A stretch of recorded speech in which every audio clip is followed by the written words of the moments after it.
दरिद्राणां चिन्तामणिगुणनिका जन्म जलधौ निमग्नानां दंष्ट्रामुररिपुवरास्य भवति शुक्लाम्बरधरं विष्णुं शशिवर्णं चतुर्भुजं प्रसन्नवदनं ध्यायेत् सर्वविघ्नोपशान्तये।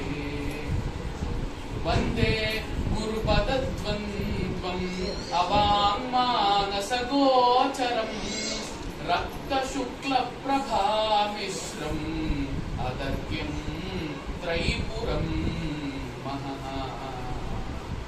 नारायणं नमस्कृत्य नरं चैव नरोत्तमं देवीं सरस्वतीं व्यासं ततो जयमुदीरये।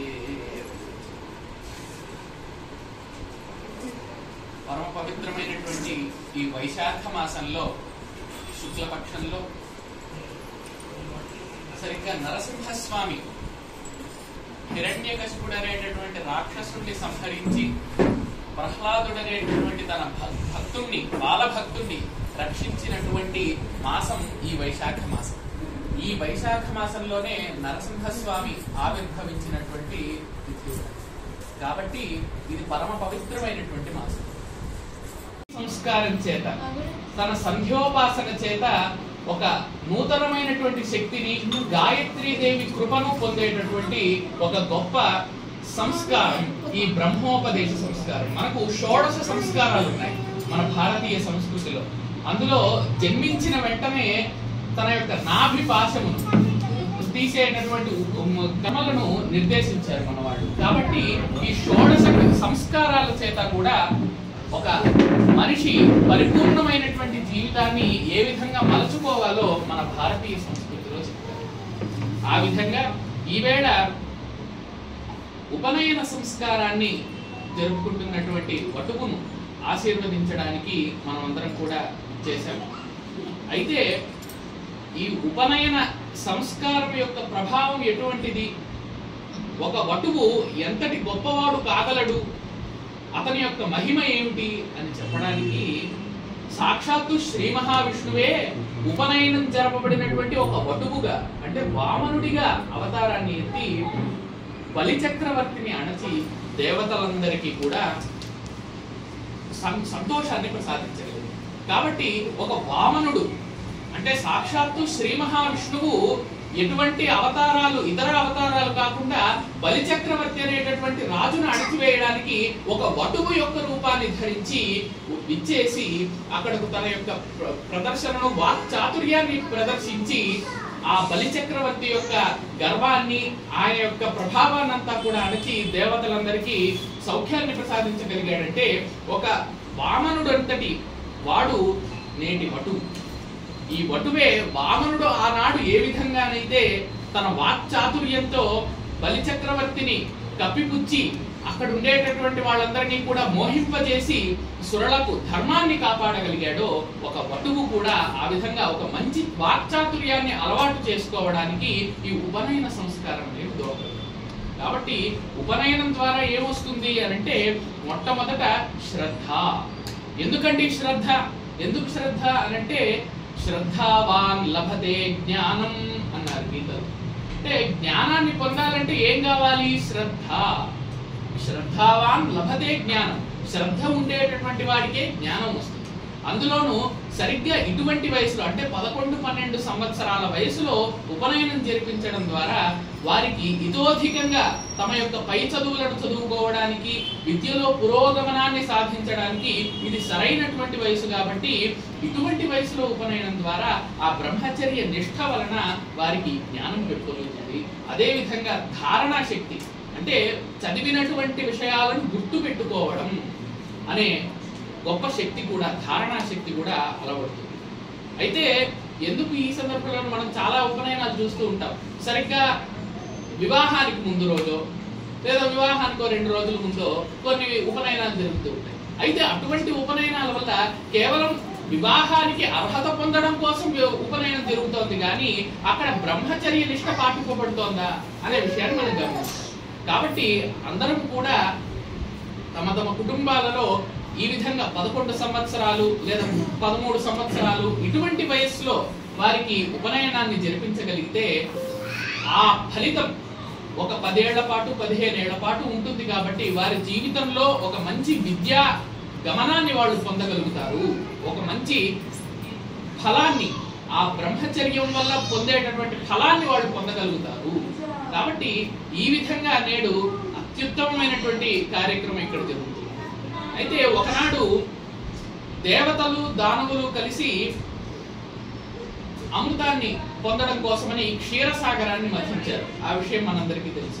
అయితే మంచి వాళ్ళు ఎప్పుడు కూడా కార్యం అయ్యే ముందు కార్యం అయిన తర్వాత కలిసే ఉంటారు. కానీ చెడ్డవాళ్ళు ఏముందండి, కార్యం అయ్యేంత వరకు వాళ్ళతో ఉంటారు, కార్యం అయిన తర్వాత ఫలం పొందిన తర్వాత విభేదిస్తారు. కాబట్టి ఆ విధంగా దేవతలందరూ ఒక మాట నిలుకుంటే అమృతం పొందిన తర్వాత రాక్షసులందరూ కూడా మొత్తం అమృతం మాకే కావాలి. ఆ సందర్భంలో ఇంద్రుడు మొదలైనటువంటి దేవతలందరూ కూడా ఇక రెచ్చిపోయి ఆ రాక్షసుల్ని హతం చేశారు. అప్పుడు బలిచక్రవర్తి తన యొక్క ప్రభావాన్నంతా కోల్పోతూ, ఈ బలిచక్రవర్తి ఎవరు అంటే ప్రహ్లాదుడు మనకు తెలుసు కదా, ప్రహ్లాదుడి కొడుకు విరోచనుడు, విరోచనుడి కొడుకు బలిచక్రవర్తి. కాబట్టి ప్రహ్లాదుడికి మనుమడు, విరోచనుడికి పుత్రుడు. అటువంటి బలిచక్రవర్తి రాక్షసులందరూ కూడా ఓడిపోతుంటే మరి ఆయనది రాక్షస వంశం కదా బలిచక్రవర్తిది. సరే ఏ విధంగానైనా మమ్మల్ని కాపాడడానికి ఎవరయ్యా శరణ్యము అని తమ రాక్షసులందరికీ గురువు అయినటువంటి శుక్రాచార్యుడి దగ్గరికి వెళ్తాడు. శుక్రాచార్యుడు బృహస్పతి కంటే కూడా మంచి పాండిత్యం గలవాడంటారు. బృహస్పతి దేవతల గురువు, శుక్రాచార్యుడు రాక్షసుల గురువు. అయితే బృహస్పతిని మనం బుద్ధికి ప్రతీకగా చెబుతూ ఉంటాం, జ్ఞానానికి ప్రతీకగా చెబుతూ ఉంటాం. కానీ బృహస్పతి కంటే ఒక రాయి ఎక్కువ చదువుకున్నటువంటి వాడే శుక్రాచార్యుడు. కాకపోతే ఎందుకు రాణించలేదు అంటే నాస్తిక పార్టీలో చేరాడు, రాక్షసులతో కలిసి ఉన్నాడు కాబట్టి, రాక్షసులకు గురువు అయ్యాడు కాబట్టి ఆయన అంతగా పట్టించుకోలేదు నిజానికి. కాబట్టి మనం అందరం కూడా ఎంత బుద్ధి ఉన్నా ఎంత జ్ఞానం ఉన్నా ధర్మం వైపు నిలబడగలిగితేనే మనకు గుర్తింపు ఉంటుంది, మనకు మంచి జరుగుతుంది. కాబట్టి ఆనాడు బలిచక్రవర్తి రాక్షసులందరినీ కూడా కాపాడుకోవడం కోసమని శుక్రాచార్యుడి దగ్గరికి వెళ్తే ఆ శుక్రాచార్యుడు ఆ బలిచక్రవర్తి చేత విశ్వజిత్ అనేటటువంటి యాగం చేయిస్తాడు. ఆ విశ్వజిత్ అనేటటువంటి యాగం చేయిస్తే అప్పుడు చనిపోయినటువంటి రాక్షసులందరూ కూడా తిరిగి బ్రతికేటటువంటి శక్తిని ఆ విశ్వజిత్ యాగం వారికి ప్రసాదించాడు. అప్పుడు తిరిగి రాక్షసులందరినీ తోడు పెట్టుకుని బలిచక్రవర్తి ఇంద్రలోకానికి అంటే స్వర్గలోకానికి వెళ్ళి అక్కడ ఇంద్రుడి మీద దండయాత్ర చేయడానికి వెళ్ళాడు. ఈ విషయం ముందరగానే అక్కడ తెలుసుకున్నటువంటి ఇంద్రుడు తమ గురువు బృహస్పతితో ఇలా అంటున్నాడు, ఏమండి గురుదేవా, ఇప్పుడేమో ఈ బలిచక్రవర్తి అప్పుడే చనిపోయాడు అనుకున్నాం కదా, మనమందరం కూడా వాళ్ళని హతమార్చాం కదా, ఇప్పుడేమిటి వీళ్ళందరూ ఇలా బ్రతికి చేస్తున్నారంటే, గురువుని నమ్ముకున్న వాడెప్పుడు చెడిపోడయ్యా. నేను ఆ రోజు ఆ బలిచక్రవర్తి శుక్రాచార్యుడిని అంటే తమ గురువును నమ్ముకొని తమను బ్రతికించుకుందామని వెళ్ళాడు. కాబట్టి ఎంతటి వాడైనా కూడా గురువును నమ్ముకొని గురువును విడవకుండా ఉంటే అతడి నిత్యము కూడా మంచి జరుగుతుంది. కాబట్టి ఆ విధంగా అతడు గురువును నమ్ముకున్నాడు, ఈవేళ మళ్ళీ రాగలిగాడు అని అంటే మరి ఇప్పుడు ఏం చేయాలంటే అంత సైన్యంతో వచ్చేస్తున్నారంటే ఈ సమయంలో నువ్వు యుద్ధం చేయకపోవడమే మంచిది. యుద్ధం చేసావనుకో మళ్ళీ నష్టం జరుగుతుంది. అందుకని ఇప్పటికి నువ్వు తప్పుకో, భవిష్యత్తులో నీకు మంచి జరుగుతుంది అన్నాడు బృహస్పతి. సరే ఇది చేసేది లేక ఇంద్రుడు మొదలైనటువంటి దేవతలందరూ కూడా భూలోకం మీద ఉన్నటువంటి అడవులకు వచ్చేసారు. ఆ అడవులకు వచ్చేసి పాపం ఇంద్రుడు ఎంతటి వైభవం అండి, ఎవరైనా గొప్ప వైభవం ఉంటే నీకు ఇంద్రుడు అంతటి వైభవం పట్టిందిరా అంటాం, ఇంద్రలోకం అంటాం, ఒక ఇల్లు అంత పెద్దగా ఉంటే ఇంద్రభవనం అంటాం. అటువంటి ఇంద్రభవనాన్ని, ఇంద్రలోకాన్ని, స్వర్గలోకాన్ని వదిలేసి ఇంద్రుడు మొదలైనటువంటి దేవతలందరూ కూడా ఇంద్రుడు, ఇంద్రుడి భార్య సచీదేవి, వాళ్ళ పుత్రుడైనటువంటి జయంతుడు, ఇట్లా వీళ్ళందరూ కూడా ఒక్కసారిగా స్వర్గలోకం నుంచి భూలోకం మీద ఉన్నటువంటి అడవుల్లోకి వచ్చేసారు. ఒక్కొక్కరు ఒక్కొక్క దిక్కుకు పారిపోయారు, ఎక్కడ బలిచక్రవర్తికి దొరుకుతామేమో అని. ఆ విధంగా పాపం నానా కష్టాలు పడుతూ ఉంటే దేవతలందరికీ తండ్రి కశ్యపుడు, అదే విధంగా తల్లి అదితి, అలాగే రాక్షసులందరికీ కూడా తండ్రి కశ్యపుడే. కశ్యపుడికి 13 మంది భార్యలు ఉంటారు. దక్షుడు అనేటటువంటి ప్రజాపతికి 13 కుమారులు ఉంటే ఆ 13గురిని కశ్యపుడు అనేటటువంటి ప్రజాపతి పెళ్లి చేసుకున్నాడు. అయితే అందులో అదితి అనేటటువంటి భార్యకు పుట్టినటువంటి వాళ్ళంతా కూడా దేవతలు, దితి అనేటటువంటి భార్యకు పుట్టిన వాళ్ళందరూ కూడా రాక్షసులు.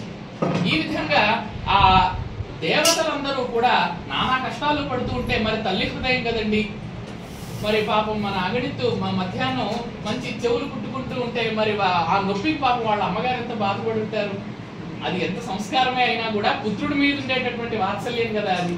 కాబట్టి ఆ విధంగా ఆనాడు దేవతలందరూ కూడా అలా కష్టపడుతూ ఉంటే ఆ అదితి ఆ తల్లి ఓర్చుకోలేక పాపం వాళ్ళ తన భర్త గారి దగ్గర కశ్యపుడి దగ్గర చెప్పింది, ఏమండి ఈ విధంగా ఎంతో రాజభోగాలను అనుభవించవలసినటువంటి శచీదేవి అంటే ఇంద్రుడి భార్య ఉంది కదా, ఆమె నాడు రాళ్ల మధ్యలో ముళ్ళ మధ్యలో వాటి మీదంతా పడుకుంటూ ఉన్నదండి. ఇది ఎటువంటి దుస్థితి, దేవతలందరూ కూడా మన పిల్లలు ఈ విధంగా అధోగతి పాలయ్యారు అంటే అప్పుడు కశ్యపుడు చెప్తాడు, దేవతలందరూ కూడా బాగుండాలి, ధర్మం బాగుండాలి అంటే పయోభక్షణ వ్రతం అనేటటువంటి ఒక వ్రతం చేయది. పయోభక్షణ వ్రతం అంటే ద్వాదశి నాడు మొదలుపెట్టి ఒక సంవత్సరం వరకు కూడా మొదట అడవిలో ఉండేటటువంటి మట్టిని తీసుకువచ్చి ప్రతిరోజు కూడా ఆ అడవిలోని మట్టితో నలుగు పూసుకొని స్నానం చేసి, అదే విధంగా ప్రతిరోజు పూటకు ఒక గ్లాసుడు చొప్పున పాలు తాగుతూ మాత్రమే ఒక సంవత్సరం మొత్తము కూడా పయోభక్షణ వ్రతాన్ని గడపాలి. పయః అంటే పాలు, భక్షణం అంటే స్వీకరించడం, తినడం లేదా తాగడం. కాబట్టి ఈ విధంగా ఒక సంవత్సరం పాటు పాలు తాగి మాత్రమే ప్రతిరోజు పయోభక్షణ వ్రతాన్ని చేస్తే నీకు సాక్షాత్తు ఆ శ్రీమన్నారాయణుడే జన్మిస్తాడు, నీకు సాక్షాత్తు శ్రీమన్నారాయణుడే వరాన్ని ప్రసాదిస్తాడు అని చెప్తుంది. అయితే మరి పాలు తాగాలంటే ఏంటయ్యా, పొద్దున ఒక 2 బిందెళ్ళు, సాయంత్రం ఒక 2 బిందెళ్ళు తాగాలంటే అలా కాదు. అది కేవలం వ్రతం కాబట్టి పొద్దునేమో 1 గ్లాసు, సాయంత్రం 1 గ్లాసు, ఈ విధంగా పరిమితంగా మాత్రమే తాగాలి. ఈ విధంగా సంవత్సరం పాటు ఆవిడ చేసినటువంటి వ్రతం. ఇటువంటి వ్రతాన్ని కలియుగంలో నిషేధించారు. అదంటే కృతయుగం లేదా త్రేతాయుగం కాబట్టి ఆనాటి ధర్మాలకు, ఆనాటి మనుషుల యొక్క ధర్మాలకు అటువంటి వ్రతాలు నప్పినవి. కానీ నేటి కాలంలో అటువంటి వ్రతాలు కాకుండా కేవలం కొంత సులభంగా ఉండేటటువంటి వ్రతాలను నిర్దేశించారు. కాబట్టి ఈ విధంగా అదితి ఒక సంవత్సరం పాటు శుచిగా శుభ్రంగా ప్రతిరోజు అడవి నుంచి తెచ్చుకున్నటువంటి మట్టిని పూసుకొని స్నానం చేసి, అదే విధంగా పాలను మాత్రమే స్వీకరిస్తూ శ్రీమన్నారాయణుడిని నిత్యము కూడా అర్చించింది. కాబట్టి ఒక సంవత్సరం తర్వాత సాక్షాత్తు శ్రీమన్నారాయణుడే ఆవిడకు సశంఖ చక్రం సకిరీట కుండలం సపీత వస్త్రం సరసీరుహేక్షణం సహార వక్షస్థల శోభి కౌస్తుభం నమామి విష్ణుం శిరసా చతుర్భుజం అన్నట్టుగా శంఖము, చక్రము, నందకము, అదే విధంగా కౌమోదకి, పీత వస్త్రము అంటే పచ్చని వస్త్రము, ఈ విధంగా అనేకమైనటువంటి శుభ లాంఛనాలతో శ్రీ మహావిష్ణువు ఆమె గర్భాన్న జన్మిస్తాడు. ఆ విధంగా జన్మించి మీ పిల్లలైనటువంటి దేవతలందరికీ కూడా ఎటువంటి నష్టం ఉండదు తల్లి, నేను నీకు ఈవేళ అభయమిస్తూ ఉన్నాను అని చెప్పి తన యొక్క ఆ పూర్తి రూపాన్ని ఉపసంహరించుకొని కేవలం ఒక 8 ఏళ్ల బాలుడిగా, ఒక 8 ఏళ్ల వటువుగా ఆయన రూపాన్ని ధరించి బంగారు అనే రూపంలో ఉంటాడు. ఆయన తెల్లని రూపంలో అటు కొంచెం పసుపు రంగు కూడా కలిసినటువంటి ఒక మంచి వర్ణంతో ప్రకాశిస్తూ ఆవిడకు వరమిచ్చి, ఈవేళ నేను జన్మించాను కదా అదితి గర్భాన మొదటి జన్మించింది దేవతలు, దేవతలందరికీ పెద్దవాడు ఇంద్రుడు. కాబట్టి ఆ ఇంద్రుడికి నేను ఇప్పుడు తమ్ముణ్ణయ్యాను, కాబట్టి నన్ను ఉపేంద్రుడు అంటారు అని వామనుడు చెప్పాడు. ఉప ఇంద్రుడు అంటే ఇంద్రుడికి సమీపమున కలవాడు అని అర్థం. కాబట్టి ఇంద్రుడు అదితి నుంచే పుట్టాడు, ఇప్పుడు వామనుడు అదితి నుంచే పుట్టాడు. కాబట్టి ఇంద్రుడికి తమ్ముడిగా శ్రీ మహావిష్ణువుని చెప్పడానికి కారణం అది, ఉపేంద్రుడు అని అంటారు. అందువలన ఆ విధంగా ఉపేంద్రుడిగా వామనుడు జన్మించి, మరి వామనుడు అంటూ ఉన్న వామనుడు అంటే ఏమిటండి అంటే వామనుడు అంటే పొట్టివాడు అని అర్థం అనమాట. మరి 8 ఏళ్ల వాడు 6 అడుగులు ఎలా ఉంటాడండి, కాబట్టి వామనుడు అన్నారు. అందువలన ఈ విధంగా వామనుడిగా జన్మించి ఒక్కసారిగా బలి చక్రవర్తి ఆనాడు ఒక గొప్ప యాగాన్ని చేస్తూ ఉన్నాడు.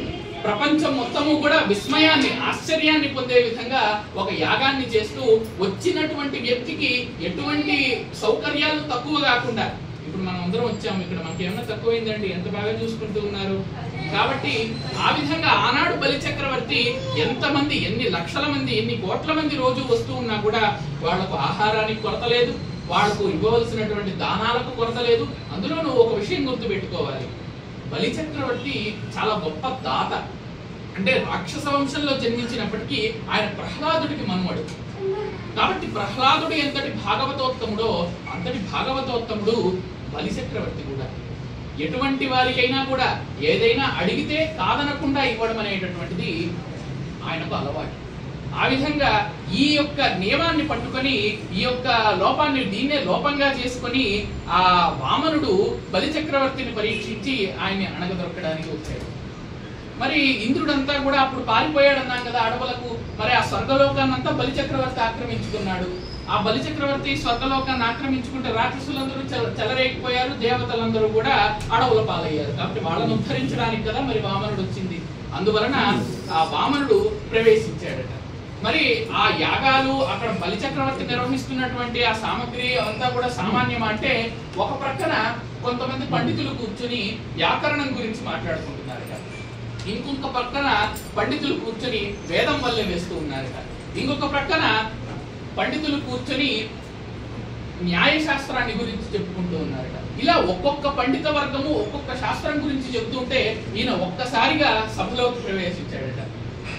ఆ సభలోకి ప్రవేశిస్తే అప్పుడు వాళ్ళంతా అనుకున్నారట, శంభుండో హరియో పయోజ భవుడో చండాంశుడో వన్హియో దంభాకారత వచ్చగాక ధరణి ధాత్రీసురుండెవ్వడు ఈ శుంభద్యోతనుడు ఈ మనోజ్ఞతనుడంచున్ విస్మయభ్రాంతులై సంభాషించిరి బ్రహ్మచారిగని తత్సభ్యుల్ రహస్యంబుగన్. అప్పుడు ఒక్కసారిగా ఒక గొప్ప తేజస్సు ప్రసరించింది ఆ వామనుడి చేత. అప్పుడు అక్కడ ఉండేటటువంటి వాళ్ళందరూ కూడా రహస్యంగా ఇలా ఇలా మాట్లాడుకుంటూ ఉన్నారట, ఒకరి చెవులలో ఒకరు. శంభుండో హరియో పయోజభవుడో, ఇక్కడ వస్తూ ఉన్నాడు కదండి ఈ పిల్లవాడు, ఈ పిల్లవాడు సామాన్యుడిలాగా లేడే. ఏమండి నాగణిత్ గారు ఒకసారి ఇలా నడవండి. అలా నడుచుకుంటూ వచ్చాడు వామనుడు. అప్పుడు మిగిలిన వాళ్ళందరూ కూడా చూసుకొని, ఈయన సాక్షాత్తు శివుడేమో కదా, ఈయన సాక్షాత్తు విష్ణువేమో కదా, ఈయన సాక్షాత్తు అగ్నిస్వరూపమైనటువంటి అగ్నిదేవుడేమో కదా, లేకపోతే ఇంతటి ప్రకాశం ఎక్కడుంటుంది అని మాట్లాడుతున్నాడు. వెళ్ళండి అగ్ని. ఈ విధంగా ఆ భటుడు వామనుడు వస్తే అందరూ ఈ విధంగా రహస్యంగా మాట్లాడుతున్నారట. దంభాకారత వచ్చేగాక ధరణి ధాత్రీసురుండేవాడు. ఎవరయ్యా ఈ బ్రాహ్మణోత్తముడు? ఏదో మారువేషం కప్పుకొని వచ్చినట్టుగా వచ్చాడే, ఇతని అసలు రూపం ఇదిలా లేదు. మరి వాళ్ళందరూ పండితులు కదండి, అప్పుడే గుర్తించేశారు శ్రీ మహావిష్ణువుని.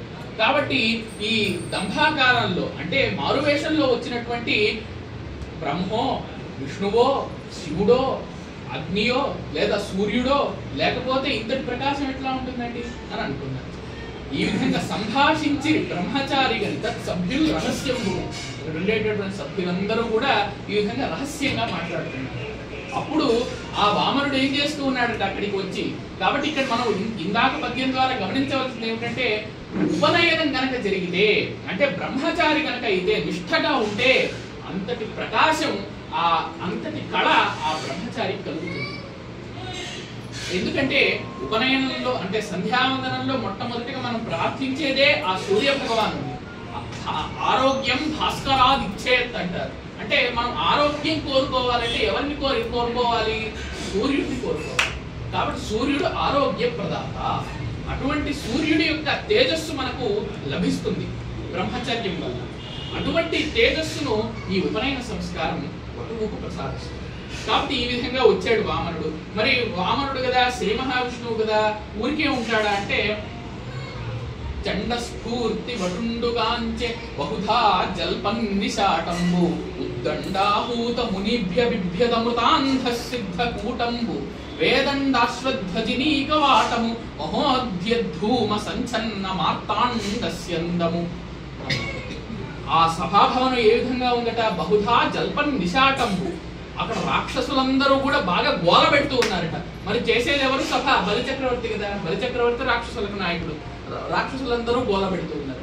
ఆ యజ్ఞంలోంచి వచ్చేటటువంటి పొగలు ఏ విధంగా ఉన్నాయి, ఇవాళ మనం చూసాం కదా పొగలు, మన కళ్ళల్లోంచి అందరికీ కూడా నీళ్లు వచ్చాయి. కాబట్టి ఆ ఈ యజ్ఞానికే ఇలా ఉంటే పొగ, ఆనాటి యజ్ఞం ఎలా ఉందంటే తెలుసా, సూర్యుడు తన రథాన్ని తీసుకొని భూమి మీద సంచారం చేస్తూ ఉంటే సూర్యుడికి ఒక్కసారిగా కళ్ళు కనబడలేదు. అంత ఎత్తుకు వ్యాపించాయి ఆ హోమ ధూమాలు అని చెప్పి వర్ణించారు. కాబట్టి ఆ విధంగా మహోద్య ధూమ సంచన్న మార్తాండ స్యందన ఘోటమున్ బలి మఖాంతర్వేదిగా వాటము. కాబట్టి సూర్యుడి లోకాన్ని కూడా, సూర్యుడి మార్గాన్ని కూడా కప్పేసేంత ఎత్తుకు ఆ హోమ ధూమాలు వెళ్ళాయి. ఈ విధంగా ఉన్నాం. అక్కడ ఇంతకుముందు చర్చించుకున్నాం కదండి, పండితులందరూ కూడా ఒక్కొక్క చోట ఒక్కొక్క శాస్త్రాన్ని గురించి మాట్లాడుకుంటున్నారు. ఈ వామనుడు వచ్చాడు. వామనుడు రాగానే అక్కడ వేదం గురించి మాట్లాడుకుంటున్నారంటే ఏమిటి, ఈ పనసలో ఎలా చెప్తారు, ఆ కాండలో ఎలా చెప్తారు, ఆ శాఖలో ఎలా చెప్తారు అని వాళ్ళని ప్రశ్నించి ఈయన సమాధానం చెప్పేవాడట వాళ్ళకి తెలియకపోతే. అలాగే వ్యాకరణ శాస్త్రం దగ్గరికి వెళ్ళేవాడు. ఆ శబ్దం ఎటువంటిది, ఈ శబ్దం ఎటువంటిది అని భాషా శాస్త్రం గురించి మాట్లాడేవాడు. అట్లాగే న్యాయశాస్త్రం దగ్గరికి వెళ్ళేవాడు, దాని గురించి మాట్లాడేవాడు. ఈ విధంగా ఒక్కొక్క శాస్త్రము జరిపేటటువంటి శాస్త్ర సభల్లో ప్రతి దాంట్లోనూ తాను పాల్గొని తన యొక్క నైపుణ్యాన్ని చూపుతుంటే, అవురా ఈ కుర్రవాడేమో 8 ఏళ్ళ, ఇతడి పాండిత్యం ఏమో ఇంతనా, అంటే ప్రతి శాస్త్రంలోనూ ఇతడికి పాండిత్యం ఉన్నట్టుంది, అందులో పెద్ద పెద్ద పండితులతో ఇతడు వాదిస్తాడా అని చెప్పి అక్కడ ఉండేటటువంటి వాళ్ళందరూ కూడా విసిగిపోయారు. అంటే ఇక్కడ గమనించవలసింది ఏమిటంటే, ఉపనయనమైనటువంటి ఆ బ్రహ్మచారి అనేక శాస్త్రాలలో పాండిత్యాన్ని గడించడానికి అర్హుడవుతాడు. మొదట వైదిక కాలంలో విద్యాభ్యాసాన్ని చెయ్యాలి అని అంటే ఆ విద్యాభ్యాసానికి అర్హతగా ఏముండేది, ఉపనయనమే ఉండేది. కాబట్టి ఉపనయనమైనటువంటి బాలకులనే గురుకులంలో గురువు దగ్గర వదిలిపెడితే 12 ఏళ్ల పాటు వేదాధ్యయనము శాస్త్రాధ్యయనము పూర్తి చేసుకొని ఆ తర్వాత అతడి ఇంటికి వచ్చేవాడు. కాబట్టి విద్యను నేర్చుకోవడానికి ఉపనయనం అనేటటువంటిది ఒక అర్హత. ఆ అర్హత ద్వారా మనకి ఏమవుతుంది, మంచిగా బాగా నేర్చుకునేటటువంటి సామర్థ్యము అప్పుడు మనకు కలుగుతుంది. ఆ వైదిక ప్రభావం అటువంటిది, ఆ వేద మంత్రాల ప్రభావం అటువంటిది. ఉపనయనంలో జరిపించేటటువంటి ఆ మంత్రాలు కానివ్వండి, రోజు చేసుకునేటటువంటి సంధ్యావందనంలోని మంత్రాలు కానివ్వండి, అవన్నీ కూడా మనకు బాగా పాండిత్యాన్ని తెచ్చిపెట్టేటటువంటి మంత్ర ప్రభావాన్ని కలిగినటువంటివి, గొప్ప ప్రభావాన్ని కలిగినటువంటివి. కాబట్టి ఆ వామనుడు ఏదో శ్రీ మహావిష్ణువు కదా, ఆయన కాబట్టి ప్రతి శాస్త్రంలోనూ మాట్లాడగలుగుతున్నాడంటే అలా కాదు. అక్కడ శ్రీ మహావిష్ణువే అయినప్పటికీ సాక్షాత్ శ్రీ మహావిష్ణువే వెళ్ళొచ్చుగా. వామనుడిగా వటువుగా ఎందుకు వెళ్ళాడు బ్రహ్మచారిగా అంటే, ఒక బ్రహ్మచారికి ఇంతటి శక్తి ఉంటుంది అని చెప్పడానికి, ఆయన నిరూపించడానికి ఆ విధమైనటువంటి లీలను ప్రదర్శించాడు. అందువలన అక్కడ ప్రతి ఒక్కరూ కూడా విస్తుపోయే విధంగా, ఆశ్చర్యపడే విధంగా ఆయన ఒక్కొక్క శాస్త్రంలోనూ ఒక్కొక్కరితోనూ శాస్త్రార్థ సభలు చేస్తూ ఉంటే ఇప్పుడు వాళ్ళందరూ కూడా ముక్కున వేలేస్తున్నారు. ఈ తర్వాత ఇక దూరంలో ఆ బలి చక్రవర్తి తన భార్యతో కలిసి యజ్ఞాన్ని చేస్తూ ఉన్నాడు. అక్కడే వాళ్ళ గురువు అయినటువంటి శుక్రాచార్యుడు ఉన్నాడు, రాక్షసుల గురువు. ఈ విధంగా యజ్ఞాన్ని చేస్తూ ఉంటే ఆ వామనుడు వాళ్ళ దగ్గరికి వెళ్ళాడు. వచ్చినటువంటి వామనుడు కేవలం 8 ఏళ్ల వాడైనా ఆ బలి చక్రవర్తి ఎంతటి గొప్పవాడో, ఎంతటి గొప్ప పని చేశాడో చూడండి. ఆ వామనుడికి నమస్కారం చేసి వాళ్ళ భార్య చేత వాళ్ళిద్దరూ కూడా, ఆ దంపతులు ఇద్దరు కూడా ఆయనకు అర్ఘ్యము పాద్యము మొదలైనటువంటివి ఇచ్చి, ఆచమనానికి నీళ్ళిచ్చి, ఈ విధంగా అనేక సత్కారాలను చేసి ఆయనకు నమస్కరించి, చెప్పండి అయ్యా మీరు ఎక్కడి నుంచి వచ్చారు, మీరు ఎటువంటి ప్రదేశానికి చెందినవారు, మీ పేరేమిటి అని ఈ విధంగా కుశల ప్రశ్నలు వేశాడు వామనుడు. అప్పుడు ఆ వామనుడు చాలా తెలివిగా చెప్పాడు, నాకు ఒక పేరేమిటయ్యా, నాకు చాలా పేర్లు ఉన్నాయి, నన్ను ఎవరు ఏ పేరుతో పిలిస్తే అలాగా అని అన్నాడు. అంటే ఇక్కడ మనం ఏమర్థం చేసుకోవాలి, ఇతడు ఏదో పిల్లవాడు కదా ఇలా చెబుతున్నాడులే అని అక్కడ అర్థం చేసుకున్నారు. కానీ అక్కడ వచ్చిన శ్రీ మహావిష్ణువు కదా, ఆయనకి ఎన్ని పేర్లు ఉన్నాయండి, విష్ణు సహస్రనామ స్తోత్రం చెప్పినా భీష్ముడికి ఇంకా తృప్తి కలగలేదు. అంటే 1000 నామాలుగా అనంత నామాలు ఆయన. కాబట్టి ఆ రహస్యాన్ని చెప్పకుండానే చెబుతూ, నేను శ్రీ మహావిష్ణువుని చెప్పకుండా చెప్పాడు. ఏ ఊరికి చెందిన వాడు అంటే, నేను ఒక ఊరే ఉందయ్యా, ప్రతి చోట ఉంటాను, నేను కనపడిన చోటల్లా లేదు, చోట తిరుగుతున్నట్టు బ్రాహ్మణుడిని కదా భిక్షాటనం చేసుకుంటూ ఏదో బ్రహ్మచర్యం చేసుకుంటూ ఉంటారు. అంటే ఇక్కడ మనకి పైకి ఏం కనబడుతుంది, కేవలం ఇదేదో ఈ అబ్బాయి బ్రహ్మచారి కాబట్టి భిక్షాటనం చేసుకుంటూ ప్రతి చోట తిరుగుతున్నాడు. కానీ దాంట్లో అంతర్భావంగా నేను శ్రీ మహావిష్ణువుని, నేను ఒక చోటు ఉంటానా, ఎక్కడ చూసినా నేనే ఉంటాను, ఎక్కడికైనా నేనే వెళ్తాను అనేటటువంటి భావాన్ని శ్రీ మహావిష్ణువు చెప్పకుండానే చెప్పాడు. ఈ విధంగా నా కుటుంబం అడుగుతావా, ఇక నాకు అందరూ బంధువులే, నేను ఒంటరివాడిని, నాకెవరు బంధువులు కాదు, కానీ అందరూ నన్ను బంధువుగా భావిస్తారు అని అన్నాడు. అంటే మరి బ్రహ్మచారి కదా, ఈయనకేమి అట్లాగా బాంధవ్యాలు అవన్నీ తెంచుకొని పోతాయి.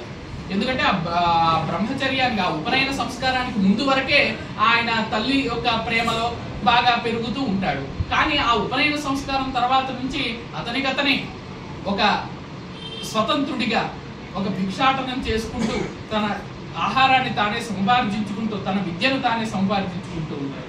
కాబట్టి నాకెవరు బంధువులు లేరయ్యా, కానీ అందరికీ నేను బంధువునే, కాబట్టి ఈ విధంగా అన్నాడు. కానీ అక్కడ ఇంకొక రహస్యం ఉంది. శ్రీ మహావిష్ణువుకు ఎటువంటి బంధాలు లేవు, కానీ ఆయన మనకందరికీ బంధువు అవునా కదా. మనం అందరము ఆయన్ని తండ్రిగా భావిస్తాము, ఒక్కొక్కరు ఒక్కొక్క విధంగా భావిస్తారు. కాబట్టి ఈ విధంగా సరసమైనటువంటి చతురమైనటువంటి రెండు అర్థాలు వచ్చేటటువంటి మాటలతో అక్కడ గారడి చేశాడు శ్రీ మహావిష్ణువు వామన రూపంలో. అంటే ఏమిటంటే మంచి వాక్చాతుర్యం అనేటటువంటిది ఉపనయన సంస్కారం ద్వారా ఆ బతుకుకు అలవడుతుంది. ఎందుకంటే రోజు మంత్రోచ్చారణ చేస్తాడు, అగ్ని కార్యాన్ని చేస్తాడు. వీటన్నిటి ప్రభావం వల్ల కూడా ఆ బ్రహ్మచారికి మంచి వాక్ శక్తి కలిగి ఈవేళ మనం చూస్తున్నాం. ఒక నలుగురి మధ్యలో ఒక వ్యక్తి మాట్లాడాలంటే, ఒక బాలుడు మాట్లాడాలన్నా ఎంత ఒక తక్కువ భావాన్ని పొందుతూ మాట్లాడలేకపోతూ ఉంటాడు. అటువంటి వాటన్నిటికీ కూడా ఇది ఒక మంచి ఉపాయం అండి. కాబట్టి నలుగురి మధ్యలో భయం లేకుండా మాట్లాడగలగడం అనేది కూడా ఒక మంచి గుణం. అటువంటి గుణాన్ని ఈ ఉపనయనం సంస్కారం ప్రసాదిస్తుంది. అందువలన ఈ వామనుడు తన యొక్క చతురమైనటువంటి సంభాషణతో, చతురమైనటువంటి వాక్యాలతో ఆ బలి చక్రవర్తిని ముప్పు తిప్పలు పెట్టించాడు. అయితే సరే చెప్పండి స్వామి, చెప్పండి బ్రహ్మచారి గారు, మీకు ఏం కావాలి? ఏనుగులు ఉన్నాయి ఇక్కడ, ఓ 10,000 ఏనుగులు తీసుకెళ్ళండి. ఒక చాలా పెద్ద భూమి ఉంది, ఆ పంట పొలం అంతా మీకే రాసిస్తాను, తీసుకెళ్ళండి. లేదా మంచి స్త్రీలు ఉన్నారు, మీకు ఇచ్చి పెళ్లి చేయమంటారు ఒక 100 మందిని, చెప్పండి చేస్తాం. అలాగే మంచి గుర్రాలు ఉన్నాయి, వాటి మీద స్వారీ చేస్తారని చెప్పండి, ఒక 10,000 గుర్రాలను పంపిస్తాను. అప్పుడు వామనుడు చెబుతూ ఉన్నాడు, గొడుగో జన్నిదమో కమండలువో నాకు ముంజియో దండమో వడుగేనెక్కడ భూములెక్కడ కరుల్ వామాక్షుల శుంభులెక్కడ నిత్యోచిత కర్మమెక్కడ మదీయాకాంక్షామితం వైన మూడడుగుల్ మేరయత్రోవ కిచ్చుటది బ్రహ్మాండంబు నాపాలికిన్ అన్నాడు. ఏమండి బలిచక్రవర్తి గారు, మీరు ఇచ్చిన ఆఫర్లన్నీ చాలా బాగున్నాయి, మనకు చాలా ఆఫర్లు తగులుతూ ఉంటాయి కదండి. అయితే మనకు ఏది సరైనదో మనం ఎంచుకోవాలి. కాబట్టి చాలా మంచి ఆఫర్ ఇచ్చాడు. అయితే నాకు ఇవి ఎలా పనికి వస్తాయండి? నేను చేసేది ఏమిటి? గొడుగో జన్నిదమో కమండలువో నాకు ముంజియో దండమో. నేను గొడుగు పట్టుకొని ఉంటాను, ఒక కమండలం పట్టుకొని ఉంటాను, ఓ పాత్ర ఎప్పుడు ఆచమనం చేసుకోవడానికి, ఓ సంధ్యావందనం చేసుకోవడానికి, ఓ చాప చుట్టుకొని ఉంటాను, ఓ వస్త్రం చుట్టుకొని ఉంటాను.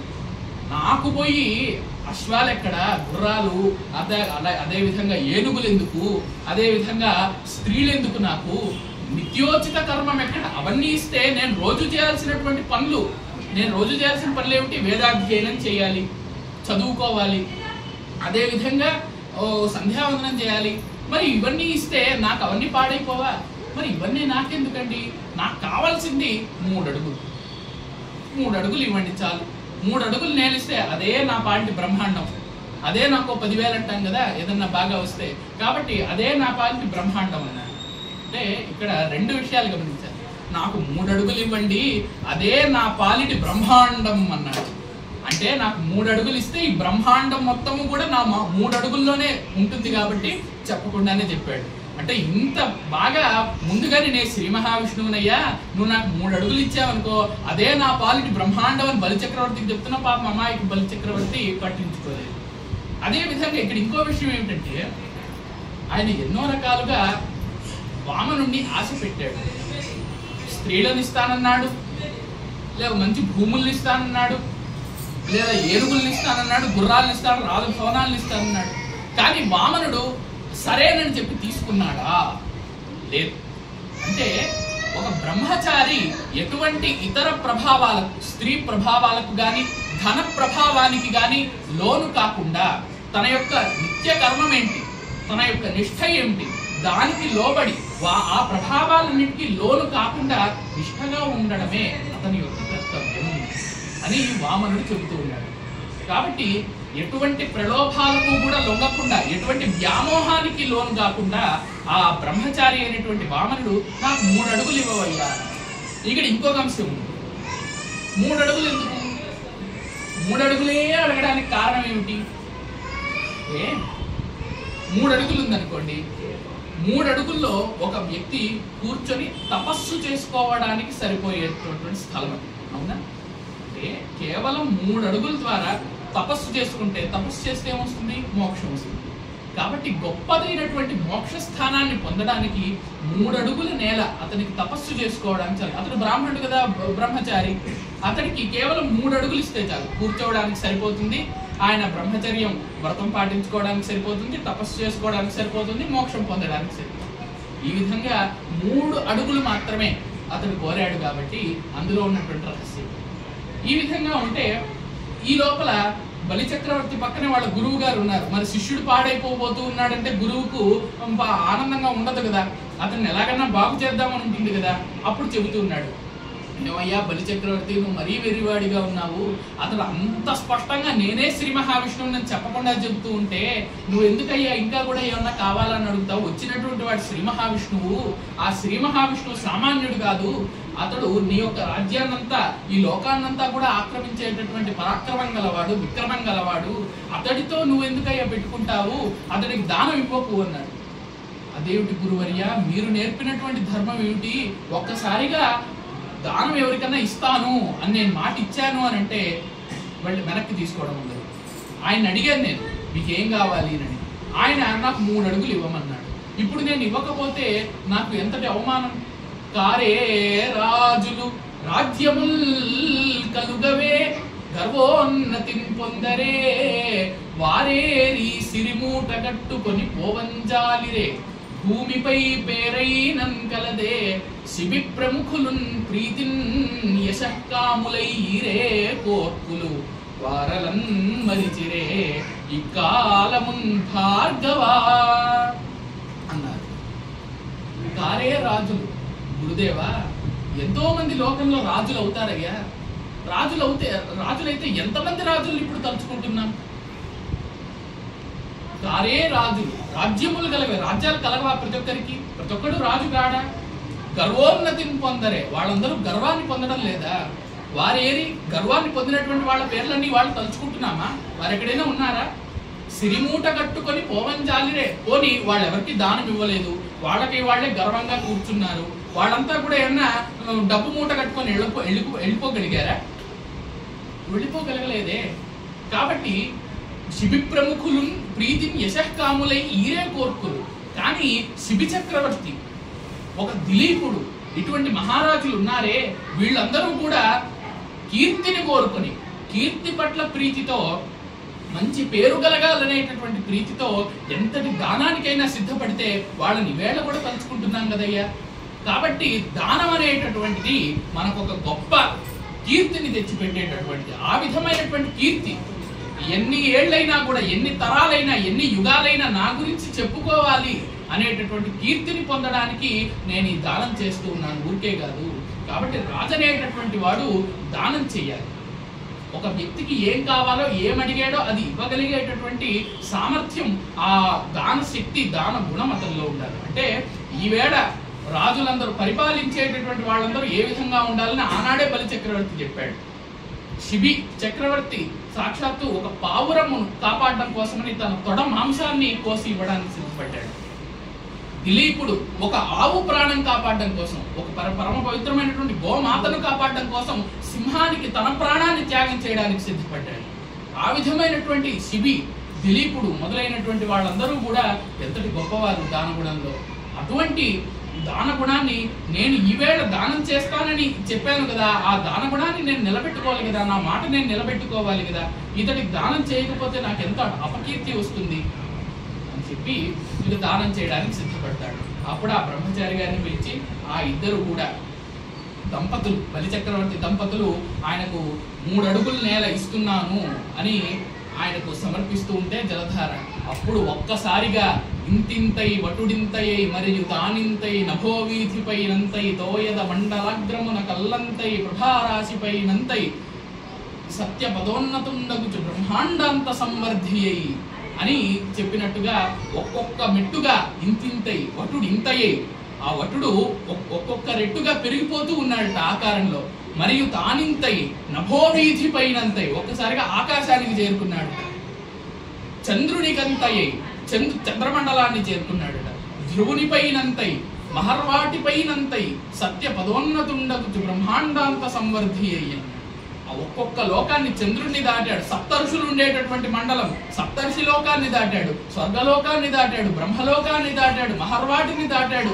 ఈ విధంగా అనేక లోకాలు భూర్భువస్వర్ మహర్జన లోక తపోలోకాలన్నింటినీ కూడా ఆయన దాటి బ్రహ్మాండాంత సంవర్ధి అయ్యాడు. అంటే ఒక్కసారిగా బ్రహ్మాండం మొత్తం కూడా ఆయన నిండిపోయి ఆయన ఒక్కడే కనిపించేటట్టుగా అయిపోయాడు. ఒక కాలేమో భూమి మీద, ఒక కాలేమో ఆకాశంలో. 2 అడుగులు తీసుకున్నానయ్యా, 3వది ఎక్కడ పెట్టమంటారు? ఇంకెక్కడ పెడతారు స్వామి? నా శిరస్సే మీకు సమర్పిస్తూ ఉన్నాను. కాబట్టి ఆయన శిరస్సును 3వ పాదంగా 3వ అడుగుగా ఆయన స్వీకరించి ఆయనను పెడితే ఆయన పాతాళ లోకంలో పెడి. మరి ఇక్కడ ఒక సందేహం కలుగుతుంది కదండి. బలిచక్రవర్తి చాలా గొప్పవాడు, దానం చేస్తానన్న వాడికి తప్పకుండా ఇచ్చాడు. అదేవిధంగా ఆయన అన్యాయంగా ఏమీ కార్యాలు చేయలేదు. యజ్ఞాలు జరిపించాడు, వచ్చిన వాళ్ళందరికీ దానం ఇచ్చాడు, పండితుల్ని పోషించాడు. మరి ఇంత చేస్తే ఆ బలి చక్రవర్తికి ఎందుకండి ఆ శిక్ష? ఆయన రాక్షసుల వైపు ఉన్నాడు. దేవతలను బాధించి, దేవతల యొక్క ధర్మగుణాన్ని బాధించి దేవతల పీఠాన్ని ఆక్రమించాడు స్వర్గలోకం. ఇంకొకటి ఇప్పుడు తొక్కి పెట్టాడు కదా. అంటే ఇప్పుడు ఆ బలి చక్రవర్తి యాగాన్ని చేసుంటే ఏమై ఉండేది? శాశ్వతంగా ఇంద్ర పదవి పొందేవాడు. అయితే ఇప్పుడు ఆ యాగాన్ని ఆపించేసి బలి చక్రవర్తిని తొక్కేశాడు పాతాళంలో. కాబట్టి శ్రీ మహావిష్ణువు నేటికి కూడా పాతాళంలో బలి చక్రవర్తిని అలాగే పెట్టి ఆయనకు ఒక మంచి మందిరాన్ని కట్టించి ఆ మందిరానికి ద్వారపాలకుడుగా శ్రీ మహావిష్ణువు ఈవేళ పాతాళ లోకంలో ఉన్నాడు. పాతాళ లోకంలో నేటికి శ్రీ మహావిష్ణువు బలిచక్రవర్తి యొక్క ద్వారానికి పాలకుడిగా, రక్షకుడిగా ఉంటూ భవిష్యత్తులో కాబోయేటటువంటివి ఇంద్రుడివి నీవే, నీకు ఇంద్ర పదవిని నేను వచ్చే జన్మలో తప్పకుండా కట్టబెడతాను అని మాటిచ్చి ఆ శ్రీ మహావిష్ణువు తన భక్తుడికి ఈ విధంగా అభయాన్ని ప్రసాదించాడు. కాబట్టి ఈ విధంగా ఆ బలి చక్రవర్తిని పాతాళ లోకంలోకి పంపేసిన తర్వాత అక్కడ ఉండేటటువంటి దేవతలందరినీ కూడా యథాస్థానంలో వాళ్ళు ఉండేటటువంటి స్వర్గలోకంలోకి పంపించారు. కాబట్టి ఈ విధంగా ఒక బ్రహ్మచారి ఎంత గొప్ప పనులు చేయగలడు అంటే, ఇక్కడ బ్రహ్మచారి చూడండి ఆయన ఏం చేశాడు? ధర్మం వైపు నిలబడ్డాడు. ధర్మం వైపు నిలబడి అధర్మాన్ని తొలగించడానికి కూరుకున్నాడు. అంటే బ్రహ్మచారి అంటే ఏదో నా పాటికి నేను సంధ్యావందనం చేసుకుంటానండి, నా పాటికి వేదం వల్ల వేసుకుంటాను, సమాజంలో ఏం జరిగినా సంబంధం లేదు నాకు అని అంటే కుదరదు. ధర్మాన్ని ప్రోత్సహించాలి, ధర్మబద్ధంగా జీవితాన్ని గడపడం అనేది నేర్చుకోవాలి. అదేవిధంగా మనం అనేక రకాలుగా ఇంతకుముందు చర్చించుకున్నాం. ఎక్కడెక్కడ వామనుడు తన బ్రహ్మచారి నియమాలను తెలిపాడు. అదేవిధంగా బ్రహ్మచర్యం ద్వారా ఎటువంటి శక్తి కలుగుతుంది? మంచి వాక్చాతుర్యం కలుగుతుంది, నియమ నిష్టలు కలుగుతాయి, దాని ద్వారా శ్రద్ధ కలుగుతుంది, శ్రద్ధ వల్ల జ్ఞానం కలుగుతుంది. అనేక శాస్త్రాలను అంటే ఆనాడు ఒక న్యాయశాస్త్రం, మీమాంస, వేదాంతం ఈ విధంగా ఉంటాయి. ఈవేళ అనేక రకాలుగా ఒక సోషల్, ఒక సైన్స్, ఒక మ్యాథ్స్, ఒక లాంగ్వేజ్, ఈ విధంగా అనేక సబ్జెక్టులను, పాఠ్యాంశాలను ఒకేసారి బాగా చదువుకునేటటువంటి శక్తి మరింత పెంపొందుతుంది. కాబట్టి ఈ వామనావతార వైభవం వల్ల మనమందరం కూడా ఉపనయనం యొక్క సంస్కారం, ఉపనయన సంస్కారం వల్ల కలిగేటటువంటి ఒక గొప్ప ప్రభావం ఏమిటి, ఆ బ్రహ్మచారి ఏ విధంగా లాభపడతాడు అనే విషయాన్ని కాస్త తెలుసుకున్నామని భావిస్తూ స్వస్తి ప్రజాభ్యః పరిపాలయంతాం న్యాయేన మార్గేణ మహీం మహీషాః గోబ్రాహ్మణేభ్యః శుభమస్తు నిత్యం లోకాః సమస్తాః సుఖినో భవంతు.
సిద్ధంగా ఉండండి. అందరూ కూడా నిశ్శబ్దంగా ఉంటే ఇక్కడ కార్యక్రమాన్ని పూర్తించవలసిందిగా ప్రార్థన.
శ్రీరస్తు శుభమస్తు అవిఘ్నమస్తు.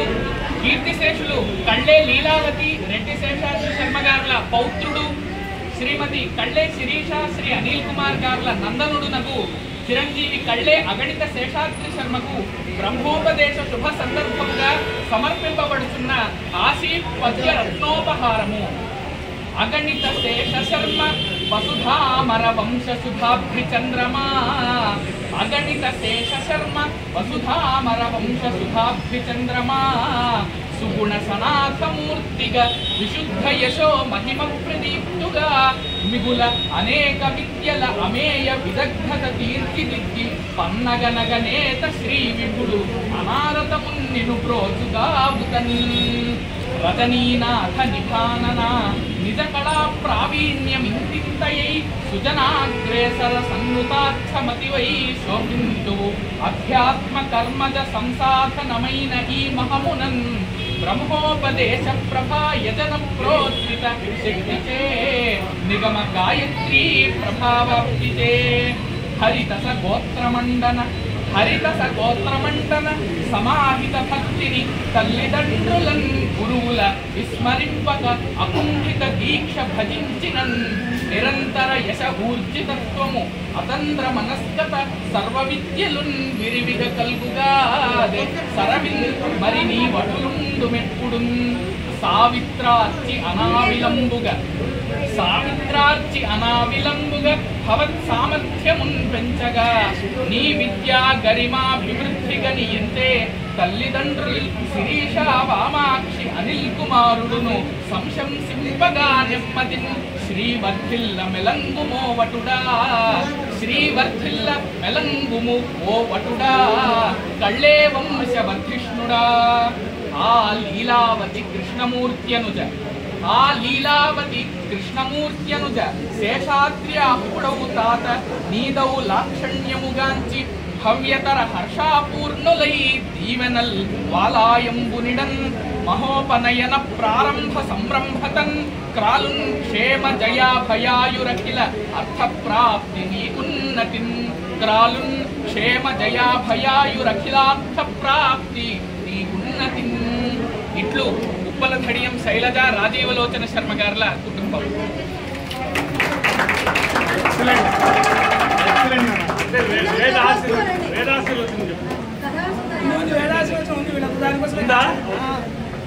దానికోసమే వెయిటింగ్ లో ఉంది. సూపర్.